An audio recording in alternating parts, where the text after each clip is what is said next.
Hello, everyone, and welcome once again to our weekly Star Wars movie discussion. I am Brian McNichols.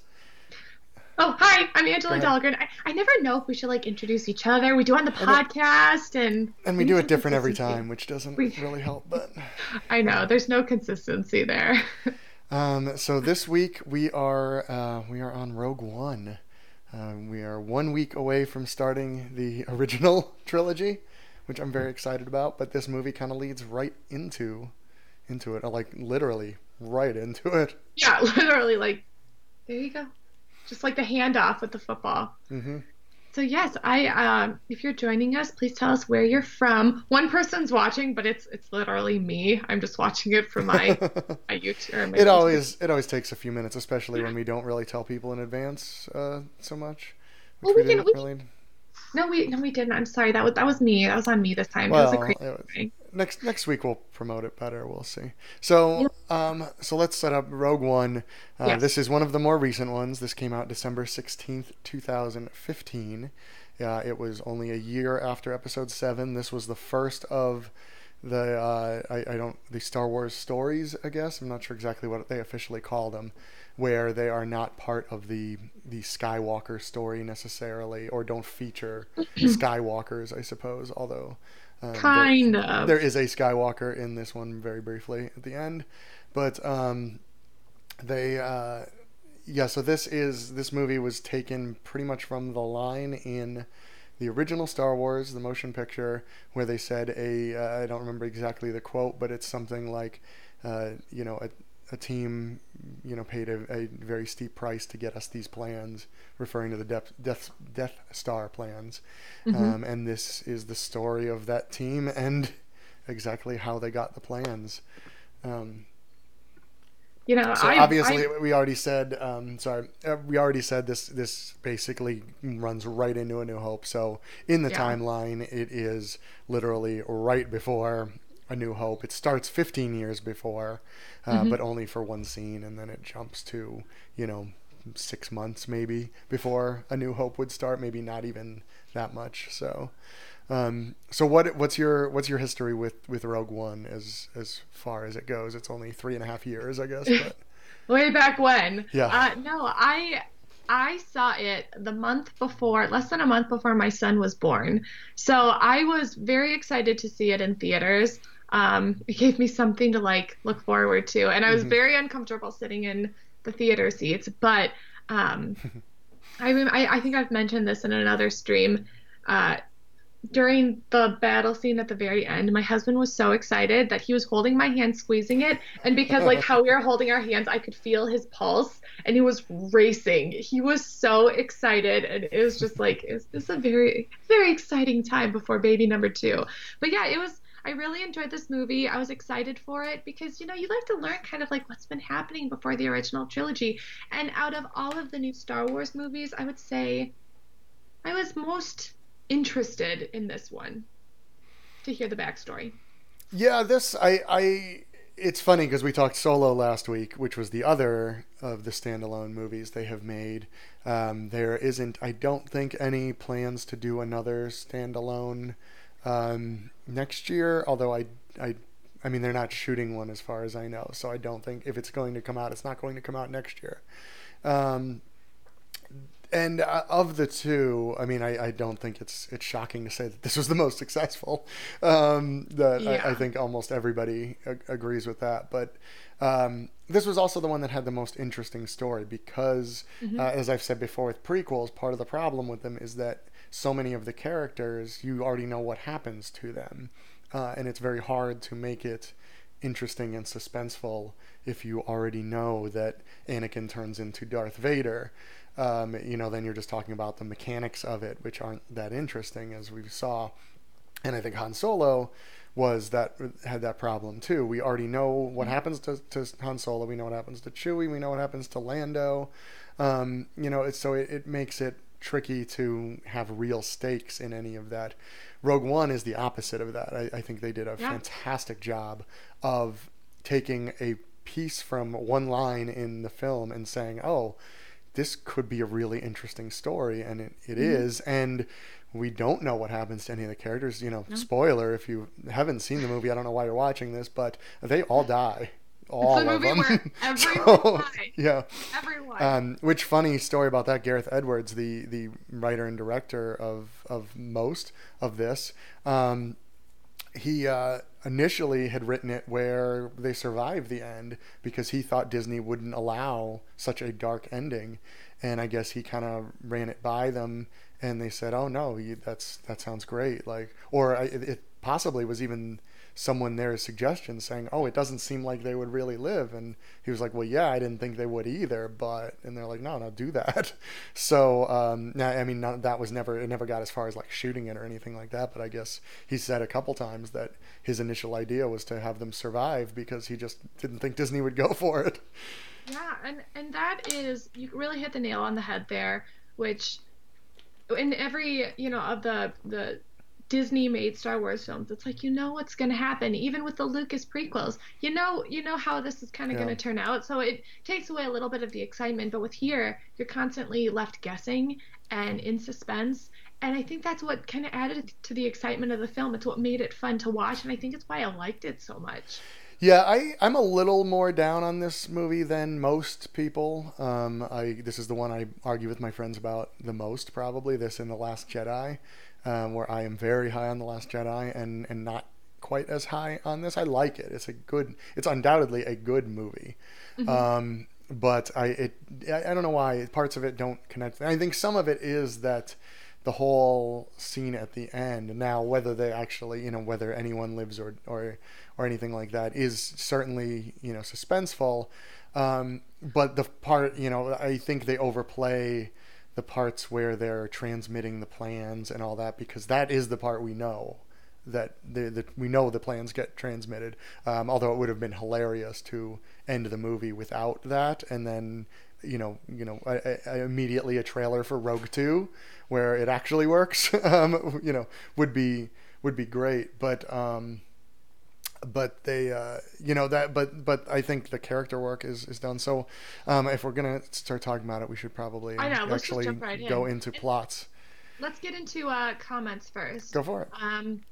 Raymond Ford and D, two people who we see a lot of. Hello, both of you.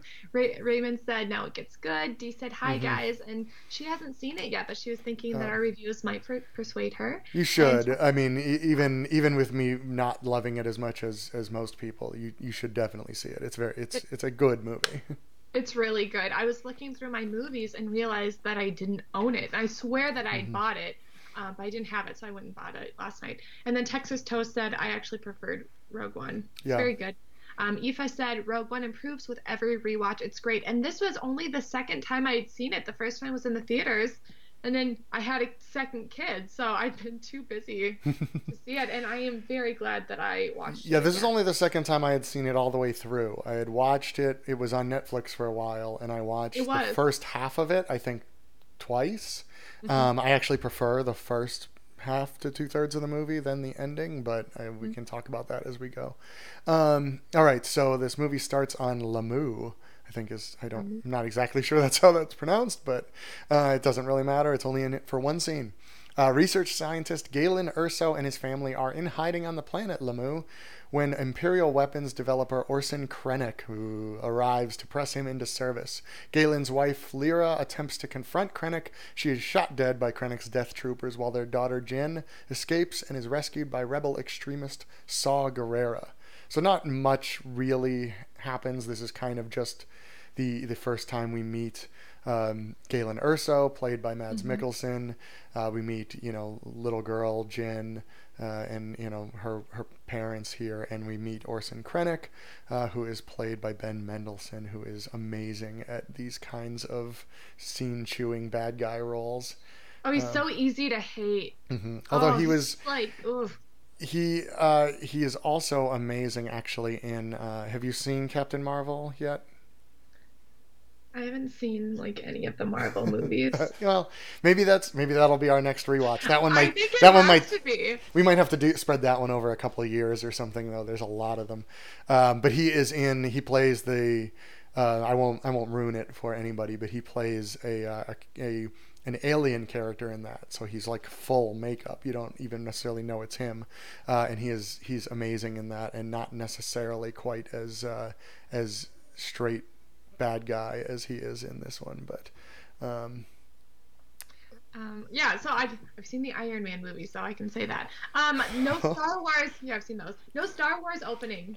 First film no, ever of a Star Wars film that does yeah. not have a scrolling Star Wars opening credits. No, and I guess they discussed having the crawl on there and just decided that they wanted that to be kind of a special thing for the Star Wars episode movies. So they didn't do it. Yeah, it is jarring almost. You don't expect I guess you don't think you expect it as much as you do, and then when it doesn't happen, you're like, oh, this is weird. But it's good because it starts the film out and you know that it's going to be different than the other hmm films. Oh yeah, And I like how it kind of starts things, like it really almost makes you want to pay more attention to be like, okay, like this is something we haven't seen. yeah, Also more blue milk, which we yes. see, and I'm like, okay, this must be something for like that like makes them it must be like vitamin enriched, something that like keeps them all healthy and it must be a staple in everyone's diets. Yeah, you wonder how many planets the blue milk is around on, because I mean we've seen it on Tatooine, we've seen it on Lamu. I had to look up the Yeah, planet again. So maybe a lot of animals just give out odd colored milk. I don't know. I know. Yeah. The only thing that jumped out to me in this is that Lyra, when she tells Jin to run, or she says, "You know what to do," or whatever she says to her, and gives her the necklace with the crystal on it. Mhm. She says, "Trust the Force," which I kind of found odd. Like this is, Yeah. now we're what we're at this point. It's about 5 years, I guess, or so after Revenge of the Sith, give or take, and Vader has already wiped out all the Jedi's. Like it just seemed odd, a little bit odd to me that they even were okay mentioning the Force. Like there aren't really Jedi's so much. Like I Hmm. mean, we'll meet we'll meet Donnie Yen, Chirrut, Chirrut. I forget. Chirrut. Chirrut. Chirrut. We'll meet Yeah. Chirrut a little later, who's definitely a Force believer. But it seems to make a little more sense with his character. I don't know. It just struck me as odd that they were like, oh, they're Force believers. I guess I don't. But Yeah. especially when we get to A New Hope and everybody's like, oh, that's mumbo jumbo. It seems weird that like not that far before they were like, oh, may the Force be with you, and Well, that's what I noticed in the battle scene when all of the rebels are going to join Jin and the volunteers is that on the overhead speaker they have like "May the Force be with you." And I'm yeah. like, were they saying that before? Or did that start just then? Like, I don't know. Yeah, it does because I'm pretty sure, and we'll find. I'm a little rusty on the original trilogy. I'm very excited to watch that in the next couple Mhm. weeks. But I'm pretty sure, at least in one of them, Admiral Akbar says, "May the Force be with you." I'm Yeah, thinking it's he Jedi does. though, which is like after it's been reintroduced for a little while. But Right. yeah, that jumped out at me very much. That they were. I'm like, oh, the Force. Okay, that's It's like a didn't thing expect that still. really. Yeah. Yeah. All right. You All want right, to should jump? we jump some planets here? Because this is Yeah. we jump around all over the place in this one. I know, we cannot stay on topic. All right. 15 years later, cargo pilot Bodhi Rook is defecting from the Empire, taking a message from Galen to Saw Gerrera on the desert moon of Jeddah.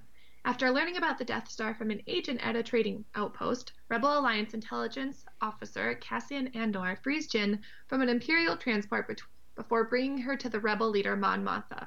Oh, we haven't seen her in a while. Mm-mm. Mothma, I said it wrong the first time, convinces Jin to find Galen so the Alliance can learn more about the Death Star.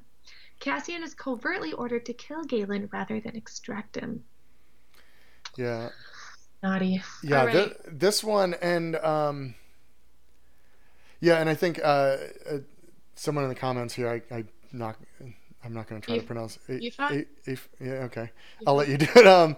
It says that May the Force be with you could become kind of a call sign to other rebels, which I think is kind of what it's meant to be. It's Yeah. their Kind of thing. check to see if, like, they're a rebel. Yeah, but it is. I it just for some reason in this time period, it strikes me as a little odd because I would think anyone. I mean, obviously, if you're a part of the rebellion, you're against the Empire anyway. But it seems like saying out loud about the Force would be a quick way to get mowed down. Right. No, that's a good point. But yeah, this scene now. This is another movie like Solo that had a little bit of behind the scenes stuff going on. Um, the the Gareth Edwards is the director and I believe the screenwriter for this as well. Um, but he Tony Gilroy was brought in later, who is a another like writer director, who hasn't done a ton of work actually, but he was kind of brought in to do a bunch of reshoots and rewrite some of the stuff. I believe it's real hard to find. Gilroy talks a little bit about some of the stuff he's done. Edwards really doesn't talk about it at all, and no one's. It's not like Solo where there's like whole articles on exactly what was done.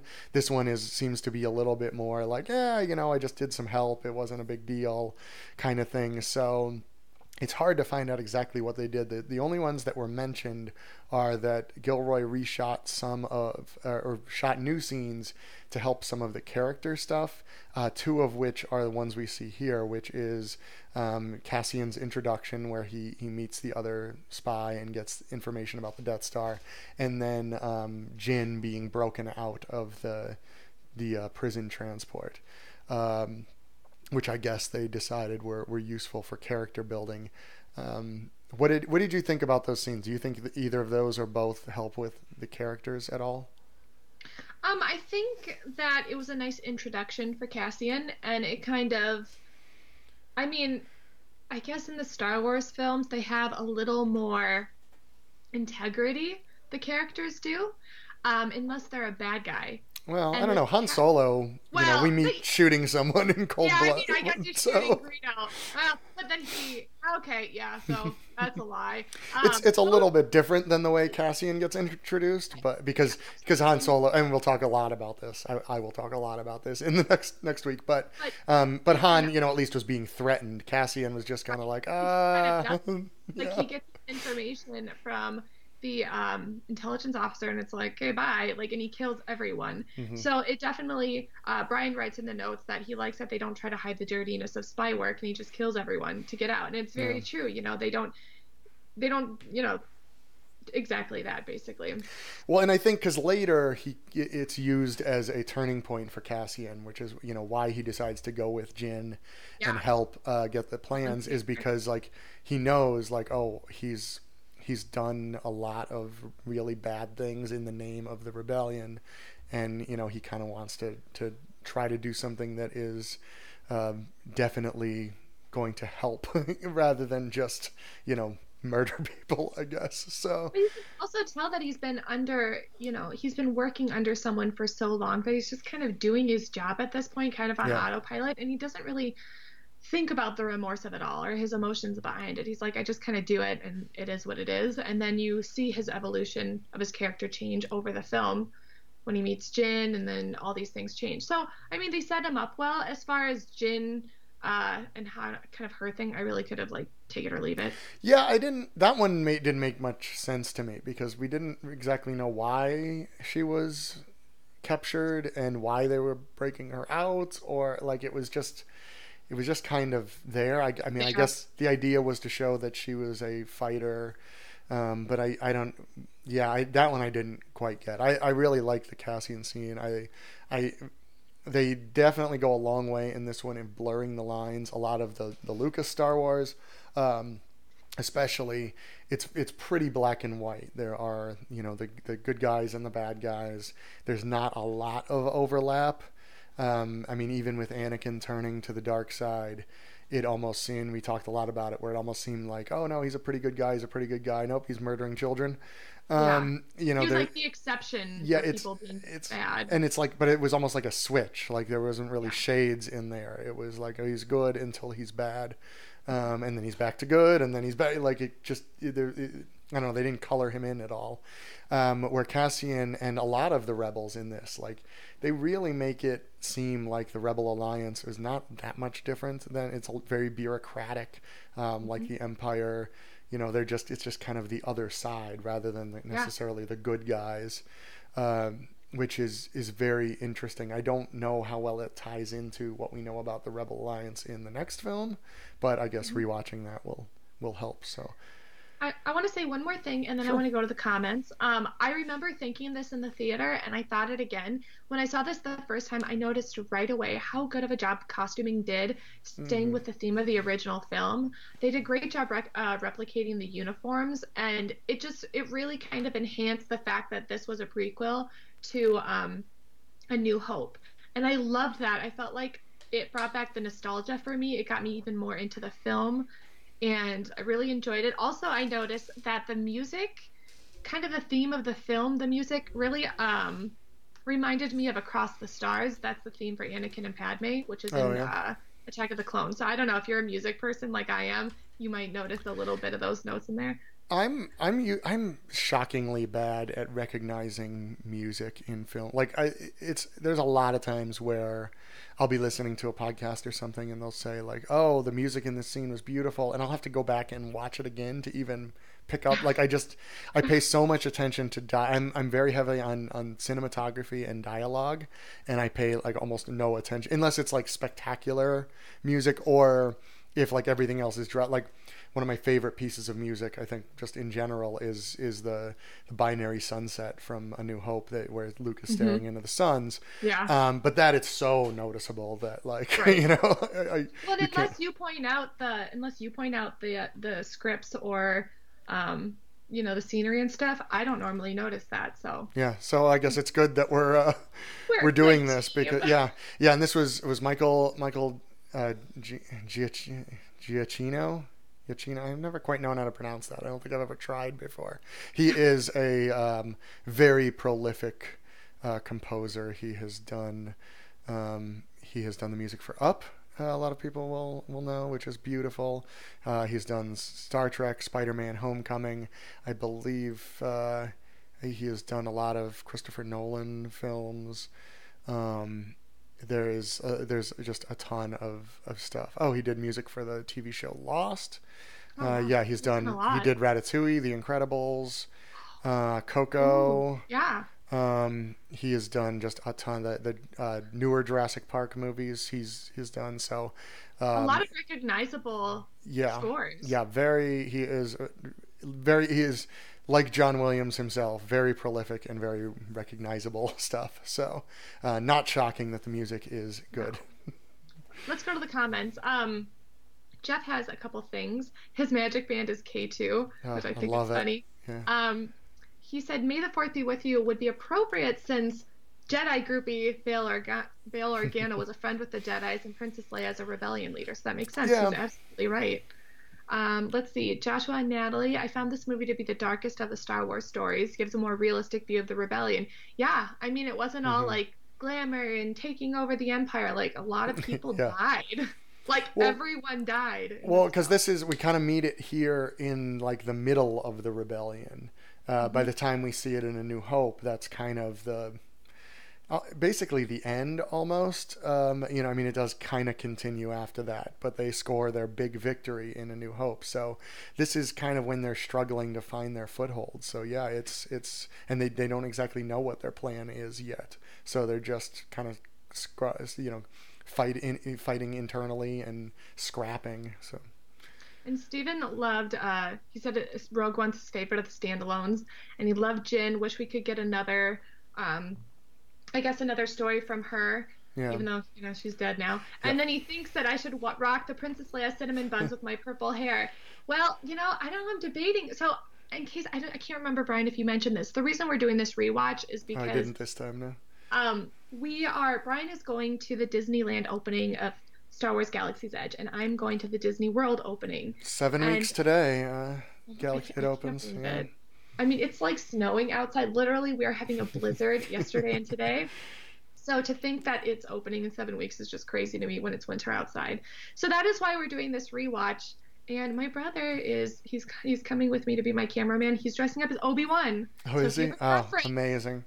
if I should be Princess Leia, not in Return of the Jedi with Jabba the Hutt. I've already gotten a Well, I feel referral. like if he's going to be Obi-Wan, I feel like you almost have. I assume he's going to be the Ewan McGregor Obi-Wan rather than That's what the I Alec think. Guinness. So then you almost have to do Padme, right? I think I should. Yeah, I mean, because I don't want to wear Plus, there's like going to be way fewer Padmes than there are Leias, I'm sure. I would do Leia like when she's like in like her like gear. Oh, when she like has the braid and she's around the Ewoks Oh yeah, yeah. and she Mm-hmm. has like the blaster. I would do that. Not when she's like has long hair though. I don't know why we're talking about this right now. Anyway, let's move on. I digress. As we go through the, we'll pay attention to Leia's looks as we go through the next couple movies. Yes, So and if you have suggestions for you if could Ryan should be Han or Lando, if you guys have an opinion, please let him you know. could always do like Force Awakens Leia with the the vest and the and that kind of stuff. So And I suppose Ray is also an option. yeah, always yeah. But you Or you let could Ryan know what he should be. or Jin even Are there, Jin as well. Would that although be with your hair is acceptable? so light, people wouldn't get No, that. Like I don't think I'd make a good Jin. So I guess Padme and Ray are the front runners. You let us know. And Brian keeps avoiding the fact that I'm telling him he's going to dress up. But yeah, him and Len should be like a Lando and Han pick. I will be wearing my Touring Plans T-shirt. So whatever Star Wars character wore one of those, I'll be that one. I'm about to send you a costume. All All right, right. so let's go to Jeddah. Jin Cassian and reprogrammed Imperial droid K2SO travel to the moon of Jeddah, where the Empire is removing Kyber crystals from the holy city to power the Death Star. Guerrera and his partisans engage in a guerrilla battle against one convoy transporting crystals, then steal the load as Imperial reinforcements arrive. With the aid of blind spiritual warrior... what is that one again? Shiru? I thought they said Chirrut. Chiru? Chirrut. Okay, Chirrut. Yeah, I wrote it Chiru down. Imwe and his mercenary friend Baze Malbus. Jin makes contact with Guerrera, who has been holding Rook, the Imperial pilot, captive. Guerrera shows Jin the message in which Galen reveals he has secretly built a vulnerability into the Death Star and directs them to retrieve the schematics from an Imperial databank on the planet Scarif. Yeah, I'm very. Chiru is amazing. I've seen a lot of. I went through a phase where I was watching a lot of like Chinese, and like Hong Kong action movie type things. And Donnie Yen is in a fantastic series called Ip Man and a bunch of other stuff. So I just keep referring to him as Donnie Yen in all my notes. So I keep forgetting what his character name is in this. But he's amazing. I love Donnie Yen, and his introduction in this is particularly fantastic. No, I wrote that my favorite characters were Chirrut, and Baze. Yeah, But then I thought about it, and I really like a lot of the characters. I mean, yeah, I've been thinking about the past films, and there's normally a few where I'm like, I don't really like them that much. But really, they did a solid job picking out a lot. Like, they really did a good job picking out the actors. I really like them all. They worked really well together. So I really like a lot of them. But those two are my favorite. They were just really BA. They were a good team. They worked yeah. well together. I really liked them. I think they were pretty underused in this. That's one of my problems, I think, with Yes. the battle scene, is that the battle kind of devolves into just people hiding and shooting with blasters instead of, Chiru is introduced in such a fantastic way, just taking out all the stormtroopers, and then at the end, like he does the kind of cool like walk through the battle scene, but Yeah. that's really it. I mean, he attacks a couple people during that, but for the most part, he's just kind of hanging out while people are shooting. I don't know. I think there was a lot more they could have done there to make I it a little know. more personal than the way it happened. Tim in the comments points out that we need a Porkins origin story. I would watch any origin story about any of the pilots that we'll meet that we'll see next week. I'm good with a Wedge Antilles origin. I'm fine with. But Yeah.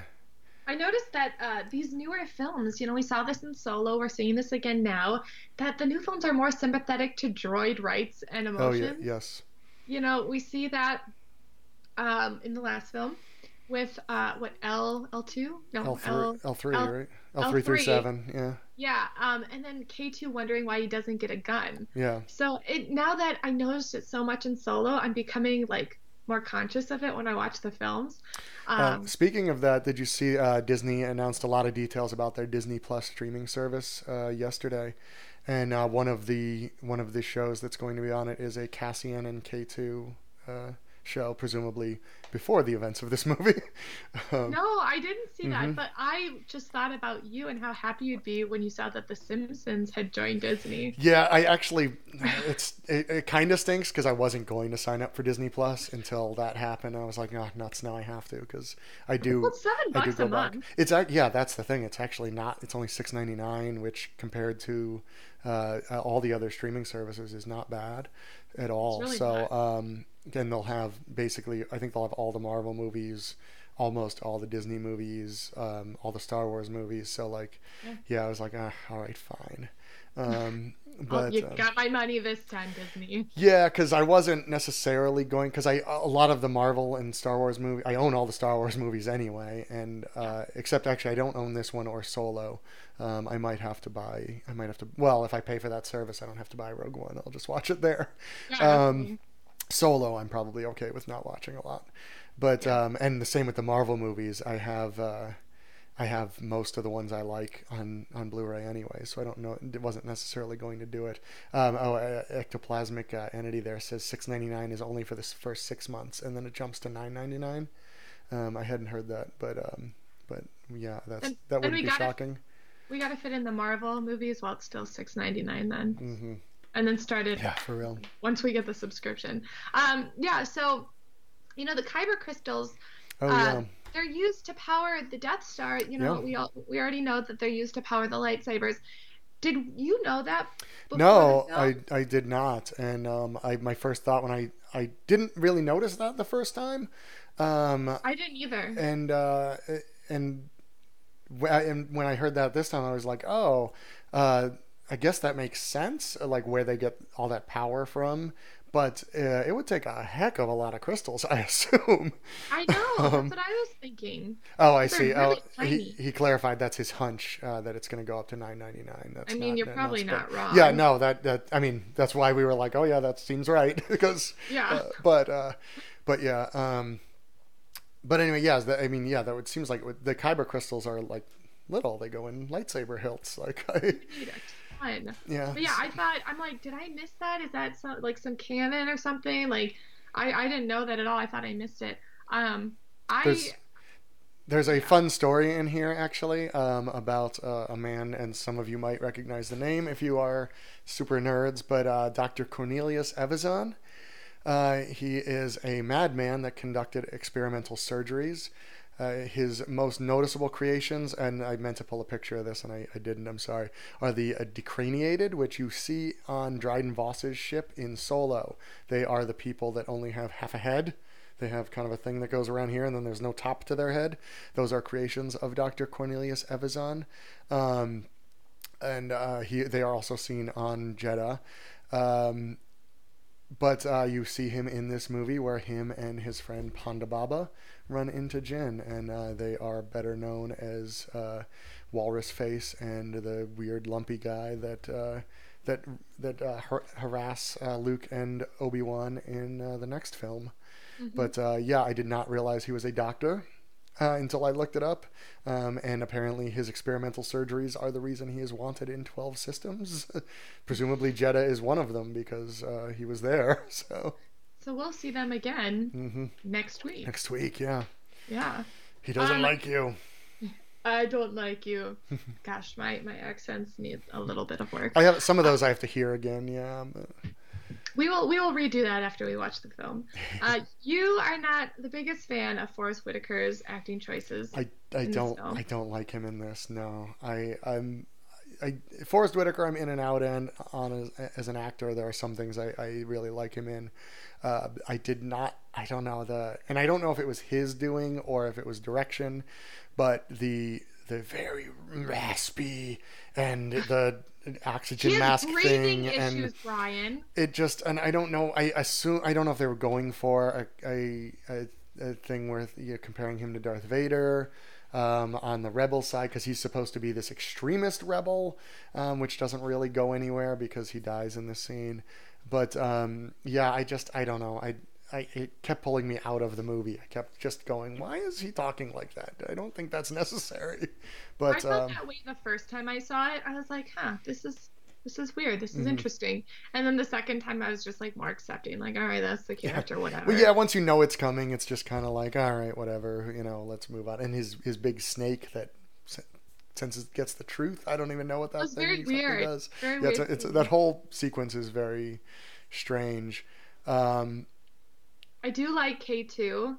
Every K2, scene he's in is just I love that they make the robots truly like the comedic yeah, person. K2 to me is right on the line of too much. K2 is almost always comedic, which I don't always love, but he's so sparsely Oh, used. I love it. But well, that's why I think I do like. He has some great lines. In the whole rebel, this whole rebel attack, I think, is a really good scene.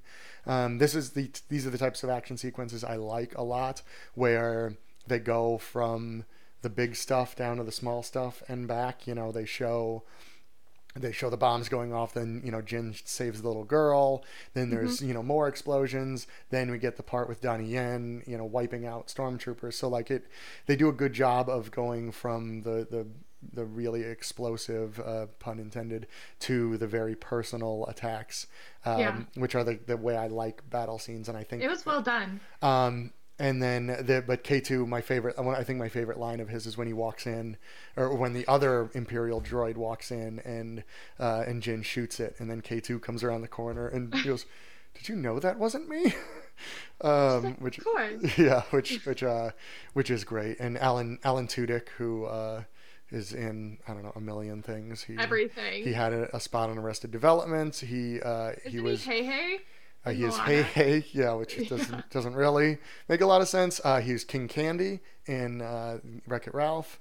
Oh, he Um, was. mm, I didn't know that. so he's done a lot of voice work too. So, but as well as some face acting. But yeah, both him and Diego Luna are re-portraying their roles for the Disney Plus series apparently. So if A lot you of if you oh, sorry, like, go ahead. I was gonna say if you like K2, I'm sure you will get a lot more.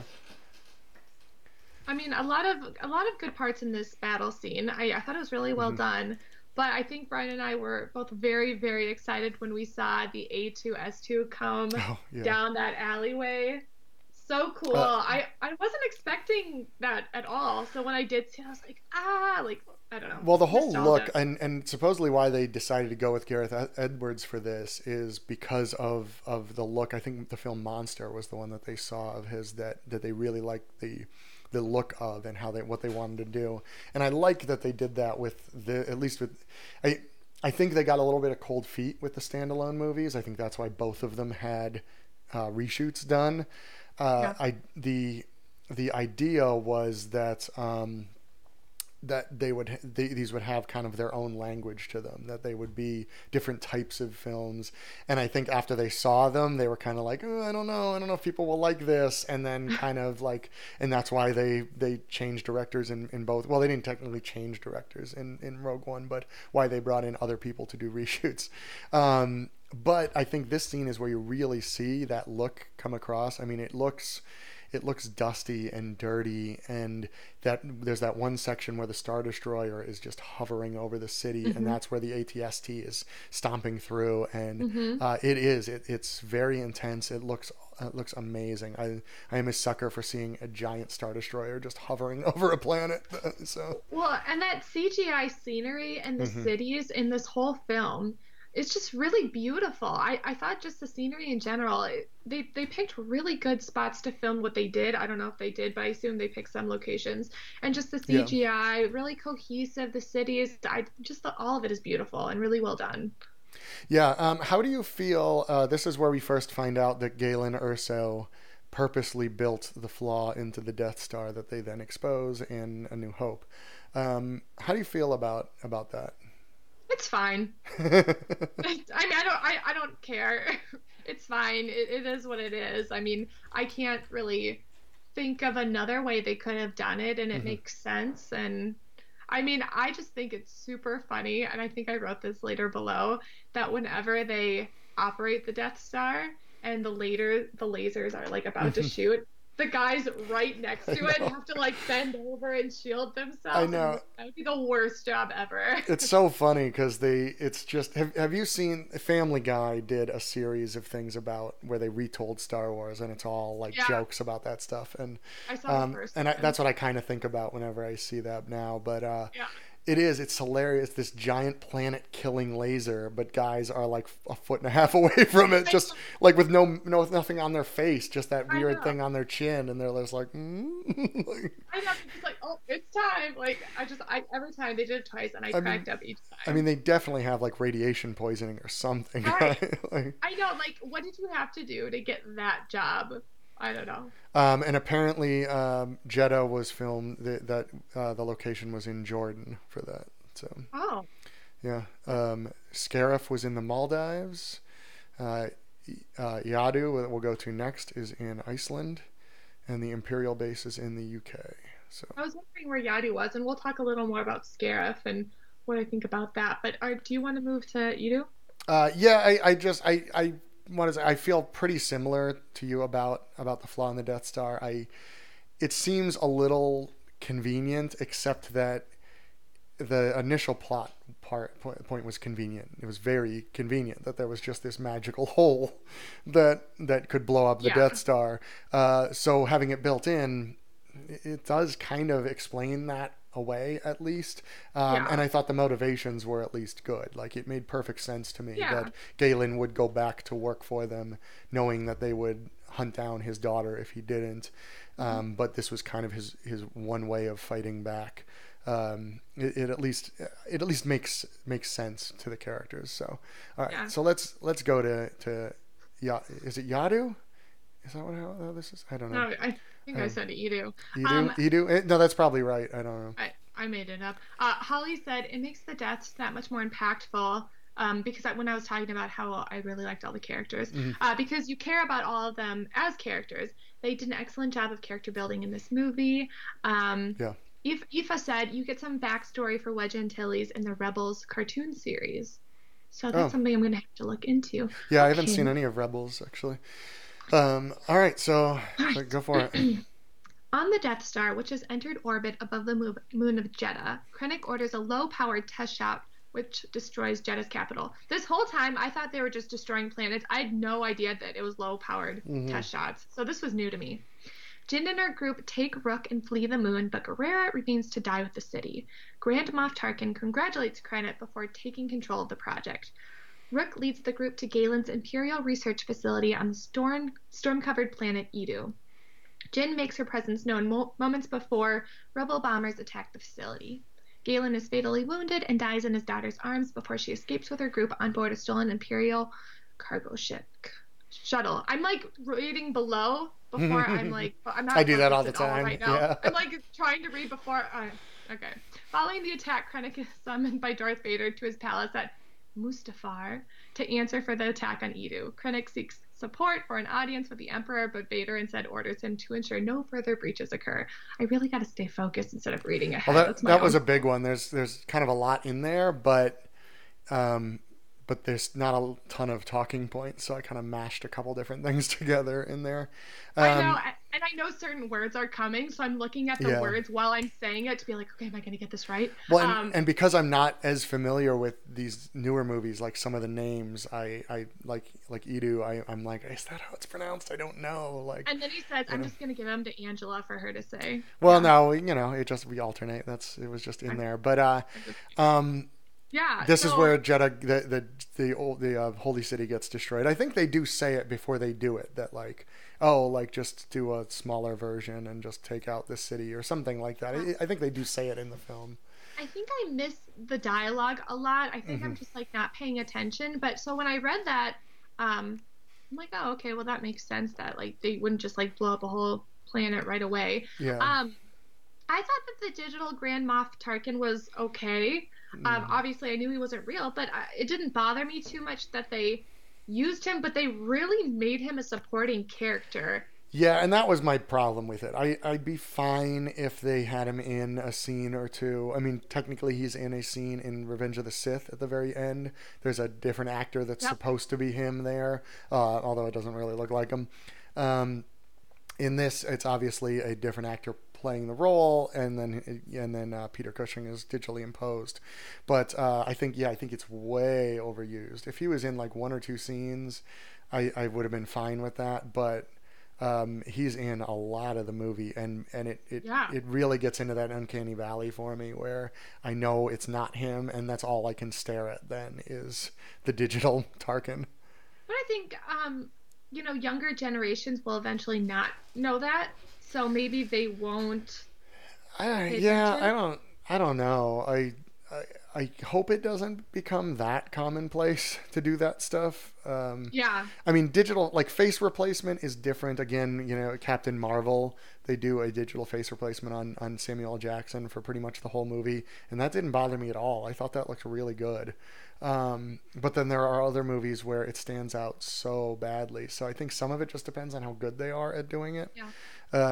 But I hope it doesn't become like just a thing that happens all the time that people would stop noticing. But Yeah. who knows?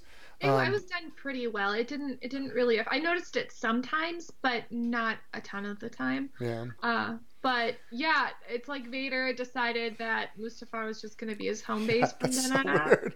I feel like the Just Emperor didn't was just leave. messing with him and is like, no, you must stay and build your castle on Mustafar. Oh, really? The lava? Come on, man. Really? Like, I already have some PTSD from being here. Like, Yeah, do I have yeah. to stay? Oh, poor Vader.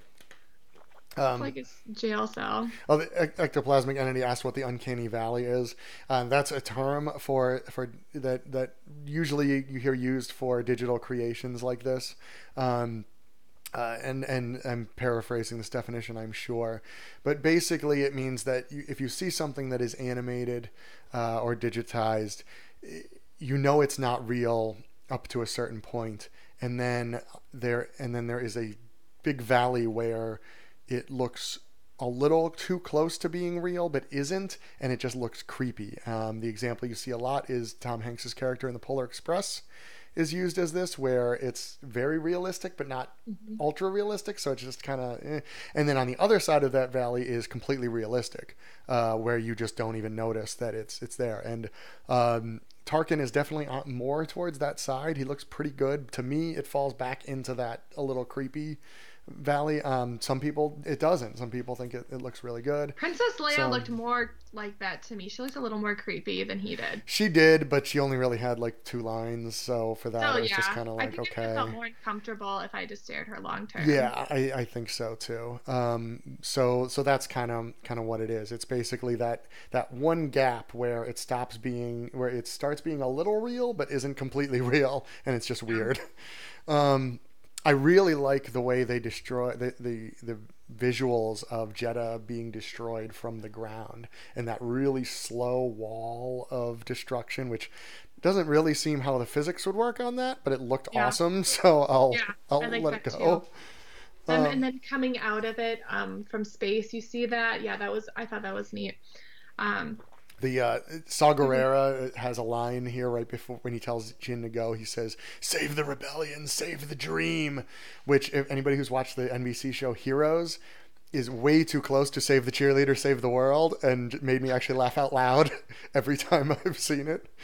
but that's Um, just like the icing on top of how you feel about him as a character in well, general. it's hard for me to hear save the blank in any order without hearing save the cheerleader, save the world now. It could very well be alone on that, but I don't know how many people actually watched Heroes when it was on. So, um, Let's see. Galen, getting wounded, dying in his daughter's arms. I thought that they had good on-screen chemistry, even though they didn't spend a lot of time together at all. Galen and Jin. So I thought that was a fine scene. yeah. And that whole part. I And mean, it I was would. I mean, if you knew you were about to die and were standing next to another very attractive person, I imagine you'd be like, "Hey, you want to at least yeah, hug or something?" Like, yeah. I know. I mean, it is his daughter in that scene too. So I thought that whole father-daughter thing was very touching, or I guess. So yeah, I thought that was well done. And um, yeah, um, what'd you think about the Vader scene? I thought it was cool that they kind of show him getting his treatments. You yeah, know, it was. It was. Oh, there. Holly's husband made the same heroes joke as me, so I am not alone. There's at least two of us. Um, But the yeah, I mean it's neat to see Vader. Vader is one of the characters they can reuse in all of these because he's just masked. It's never going to look weird. Right. Um, but yeah, I think the treatment itself I didn't quite understand. I mean, I guess obviously he's got to get some sort of treatments, and he's not in great health. So that makes sense. I like his interactions with Krennic was neat. I looked up. Jeff asked if Mustafar was the home of a Sith temple or something. He was thinking. I looked it up on Wikipedia here, and what it says is that during the Imperial era, it became a fortified Imperial world as it housed Fortress Vader, the personal sanctum of Darth Vader. So it might have been a Sith temple because Vader was there. It almost seems like I'm not. There's a lot of words on Mustafar on this page, so I'm That not going to makes go through sense all of them. But it might be kind of a chicken and the egg thing there. That maybe it was hmm a synth temple because Vader was because he already was there there. rather than the other way around. But Yeah. I'm not exactly sure. Um, I'd like to know from Ectoplasmic why Rogue One wasn't for you. I am curious about that. Yeah, because I, Um, I feel that way too. There are parts of it I really really like, but it always leaves me a little cold, and I don't know. I find it hard to explain why exactly, but yeah. I don't. I watch it and I kind of drift away more so than when I watch some of the other Star Wars movies. And We have to. the whole ending I have issues with, which but we might as well get into that I now. know. Actually, I know it's almost all. Scarif. Jin proposes a plan to steal the Death Star schematics using the Rebel fleet, but fails to gain the Alliance Council's approval. Frustrated at their inaction, Jin's group leads a small squad of volunteers to raid the databank themselves. Arriving on Scarif on the stolen Imperial shuttle, a disguised Jin and Cassian enter the base with K2SO, while the other rebels attack the resident Imperial garrison as a diversion. The Rebel fleet learns of the raid and decides to send support. Jin and Cassian obtain the schematics, but they are ambushed by Krennic, who eventually is shot by Cassian. Jin transmits the schematics to the Rebel command ship as the Death Star destroys the base with another low-power shot. hmm So to me, this is the part where I kind of am like, this is very much. And Ectoplasmic says he just didn't. His short answer is it just didn't feel Star Warsy to him, and I kind of get that. Like I said, I it just didn't. I don't know. There was something that I can objectively say like, okay, this is a good movie. I like it, but I don't. I just it just doesn't connect the same way, and I think a lot of that is the Scarif stuff. hmm There Yeah, are it just got a little long, I'd say, with the. I yeah mean, you and I talk about it with the obstacles. It gets yes very like in Solo when they're doing the whole castle scene. It's just like one obstacle after another, and that's my pet peeve with movies. My biggest pet peeve yes. when unnecessary bad things keep happening Mm-hmm. to the characters. Yeah, and this was a big one because I mean they have to basically sneak onto the planet, which they do, and that makes sense.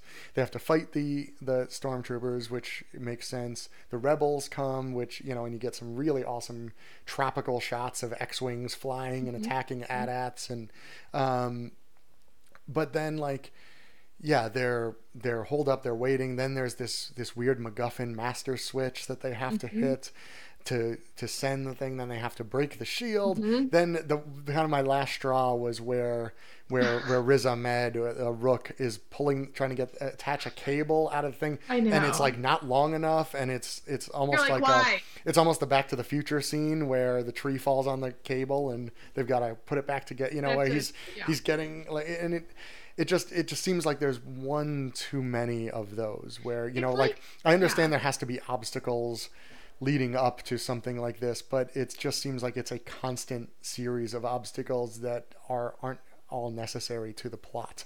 It's like they felt like they needed to give each set of characters something to do and a big task to complete Hmm. to be part of the mission. And so that's why they kept doing that. That's kind of what I felt. As far as Scarif, I thought that it looked great. And It's I think isn't beautiful, yeah. that's the first tropical planet that we've really seen in any It Star Wars is, film. yep.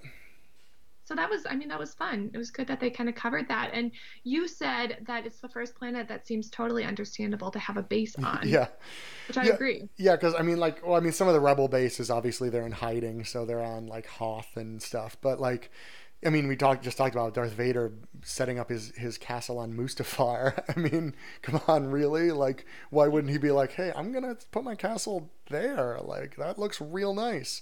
You're I just using it know. as data storage. How about we switch? Like, But you know what? It makes sense because if he wants to like if the Emperor wants to keep him evil, put him in oh an yeah, environment that's surrounded by fire and darkness and smoke and blah blah yeah. blah. And I was only half kidding when I said I think the Emperor was messing with him. I think the Emperor is No, I using his is totally fueling his makes sense. anger by doing that. Like, that's I Like think. where he thought he killed Padme Yeah, too. yeah. The location.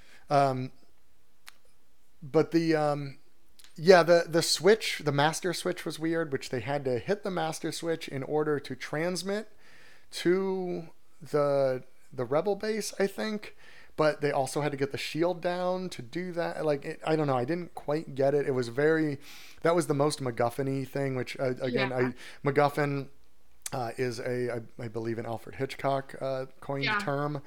where it's a goal set within a movie that really has no purpose other than that is the goal within the movie. So That's good. the a good modern example, semi I guess modern, it's 25 years old, in Pulp Fiction, the briefcase. We never know what's in it. We never know why anybody wants it, but that's just what motivates the plot of the movie. Um, and it can, like in that movie, it can be used very well. You don't need to really know what it is. That's not the point. In this case, they kind of made this master switch, but it was introduced very abruptly, Yeah. and then all it really was kind of the death scene for Donnie Yen. And I would have much rather seen him go out in a better way than that, Hmm. considering how cool he was, than just walking out and hitting a switch and then getting blown up. Yeah. Um, It's like they needed him and Baze to die somehow, mhm. and that's how they set that up. I would have loved my and I've talked about this before, as you can tell, but my proposal for the way he dies is just like, I think that's when the AT-AT walkers should come in. Is Yes. him? He's just cleaning house with people, and then somebody turns and goes, and have Baze turn then and go, true, and you turn, the camera pans and you see the walker behind him, and that's what takes him down. Like, I think Yeah, that like would have been a people could. much more, yeah, that people can't defeat him. It has to be this monster thing, basically. That would have Like, been way cooler. um, Um, but yeah, I want, so no. Go ahead. I'm I've sorry. talked a lot. Go for it. I want to talk about the Star Destroyers. So, Absolutely. the Star Destroyers being pushed into each other. It's a cool scene. I mean, it's creative as Hmm. far as like, getting the shield to break. Um, but like, how hard of a push could the Hammerhead possibly give it? Like, I mean, it's a bigger ship, but it's not huge. And I have a hard time believing that like that one push was enough to ram it into another Star Destroyer. Well, I mean, they are in a vacuum, so it technically shouldn't take much force for a disabled ship. I thought that when it hit the other Star Destroyer, that probably should have mostly stopped it, but they don't. The physics of space in Star Wars movies is not exactly correct. So Yeah, I don't that does stuff doesn't I kind of have I willfully ignore a lot of that stuff because it doesn't really make a ton of sense. But yeah, that was actually one, and I got a little bit annoyed that they cut away from that scene. Like right after the hammerhead starts to push it, they cut back down to the planet's surface, and I was like, oh no, I kind of want to just see that all at once, like it get pushed into the shield, and then we cut back. And I would have liked to see. Did they show? I don't remember. Did they show that how that looked from the planet's surface at all? not that I saw. You just saw it from the top. You see the point of the Star Destroyer go Because into the planet. for some reason I had remembered seeing that from the surface I view, could have and not I been don't, paying and attention either. I didn't notice it this time, and so maybe it didn't have. Maybe it was just something else that I thought, oh, that would be cool. Like that's how I almost would have liked to see them find out, is have them turn Yeah, and look and see the shield ring, and then the Star Destroyer just plowing through it. Like that would have been a really neat thing to see. that would have been really Um, cool. but I- you had written in the notes how this fight was trimmed down, and is this like the only time that Star Wars directors and editors have trimmed down a fight because our biggest complaint Yeah, during battle scenes is how long they go on in Star Wars films. yeah. Really, that's the time. That's another thing that they just it was just in the few articles I could find about what Tony Gilroy did. They said they re-edited the end the Scarif scene and cut stuff out. But yeah, I can't imagine how much more there would have been. I And know. I don't know. They didn't say whether they reshot any of it because I was kind of wondering if some of those were reshoots too. But like I said, it was a little hard to find information on that. So it is. It is. We are at 1 hour now, so we should probably go ahead to this very Yeah. last section here. I like this part anyway.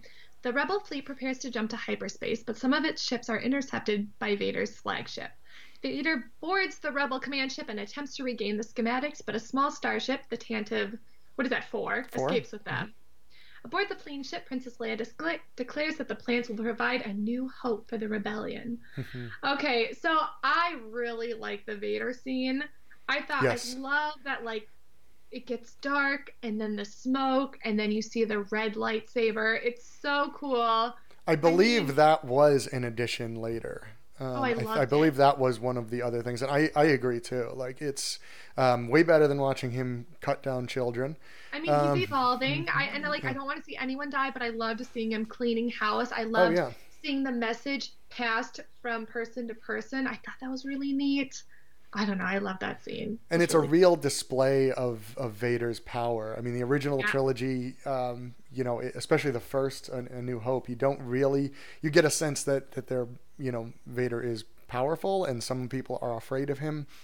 But this really shows like, oh, he could take down an entire ship by himself. Like it's Yeah. there's parts where he's throwing people against the ceiling. He just grabs Oh, all their blasters at once. Like it is really cool. It's cooler than anything Anakin did in the in the prequels. That's for sure. Oh yeah, oh no, I Jeff loved it. confirms that it was an addition later on. I thought I read that. Thank you, Jeff. Um, again with I they did this in Attack of the Clones where Yoda basically ends the movie by saying, the Clone War has Begun the started. Clone Yeah, War begun the Clone has. War has. Yeah. I like how you just go deep with Yoda as if, like Well, he's Mace I Windu. can't do the voice. Begun the So Clone War has. Yoda, I can do okay. I can't Um, even do. Hold on, I went deep. but like this one, when they say to Leia, "What have they sent us?" and she says, "Hope," and like I really wanted to just turn and go, "A new hope." Like it seemed a little weird, but That's what Star it, Wars it movies do, though. yeah, They, it didn't seem to fit in with the tone of everything that just happened, yeah. which I guess is why it stood out. But yeah, and this was one like in the theater. I believe Leia got like applause when she showed up. I think people were just thrilled to see her. She's another one that I'm like, I don't Oh, know. I think she looked like creepy. I think I Yeah, turned a little cold when I saw her because I was not expecting it. yeah. Oh, it was very weird. Um, Um, yeah, and as Jeff points out, this whole Vader scene this leads directly into Vader on the Tantive 4, when which we will pick up next week. Which is we were initially going to take a week off in between this movie and A New Hope, and then kind of decided, well, no, because they literally are joined together. Scene to scene, we should probably go straight into it. And plus, now I'm glad we didn't because I'm very excited to go watch A New Hope. So I might actually watch it today and then watch it again next week. So yeah, um, looking at our calendar, we are gonna go straight through. So if you're gonna join us, we're doing there the New is Hope. there's one We'll week promote off it in sooner. between Jedi and Force Awakens. I think we have a week off in there. Oh yes, because you're But going on vacation. I Are you going am, to yeah. Universal? Not this time. No, I'm going to see the Grand Canyon this time. Mhm. So Oh, that's right. I knew um, that. yeah, that is why we have a week off in there. But yeah, but we will be back next week with A New Hope, and thank you again, everyone, for watching. Yeah. Your comments and questions are invaluable to doing this. Yes. Thank you so much, and we will see you next week. Bye, everyone. Bye.